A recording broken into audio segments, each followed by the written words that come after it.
Carter Hart has begun being cross-examined by the Crown. This is part 1 of my Day 28 recap of the 2018 Team Canada SA trial. Make sure you drop a follow because I'll be covering everything as the trial begins to wrap up over the next couple weeks, and everything discussed in this video is still alleged at this time. The day started off with the Crown cross-examining Hart about the amount of alcohol that he consumed during the night and early morning of June 18th and 19th. He agreed with the Crown that his memory was not perfect, partly because of the alcohol and partly because it's been such a long time since the alleged incident. He also agrees after the lawyer said that he had 5 to 8 drinks by the end of the Hockey Canada Gala and ring ceremony, then had 3 to 4 pints at Joe Cool's, and then had 3 to 5, quote, dollar beers at Jack's bar. He then said that after he returned to Joe Cool's from Jack's, he didn't remember if he drank anything. He had never been that drunk before, maybe other than the night before with his teammates. He says the large gaps in his memory might be from being blackout drunk, but he was never passed out or unconscious. Hart agreed with the lawyer that he was out to celebrate the World Junior win, but also looking to have a sexual encounter. The Crown said, quote, "You got to do both of those things at the same time."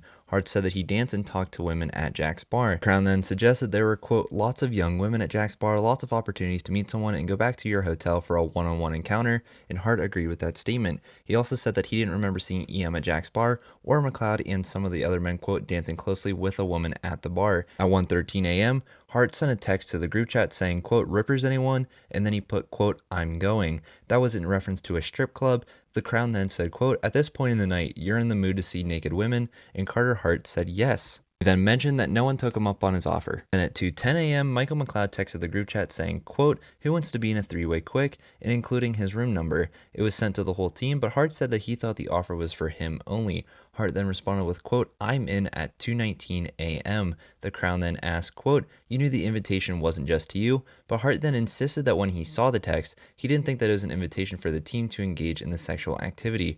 Hart agreed he assumed, quote, "It was agreed upon plan between McLeod and the woman." The Crown then asked, quote, "Why would you assume that?" And Hart said, quote, "Usually most people don't send out a text if you have a person who is not agreeing to it." The Crown then asked, quote, "You're just going to assume that he wouldn't make that invitation if it wasn't something she'd be interested in?" And Hart said, "That's correct." Hart then testified that when he answered, quote, "I'm into the three-way text," that he hadn't made up his mind about whether he wanted to take part in the acts with her. The Crown then asked, quote, "Did you like the idea of engaging in sexual activity with McLeod and a woman?" And Hart answered, quote, "I was okay with it." The Crown then said, quote, "You don't know her age, her level of intoxication, her physical appearance, her degree of willingness, and despite not knowing any of those things, you say, quote, 'I'm in.'" The Crown then also said, quote, "You were drunk that night. You were hoping for sexual encounters that night. You didn't meet anyone for that purpose, and now all of a sudden this opportunity has presented itself." She then said, quote, "I'm going to suggest to you that you didn't have any reservations. You were in."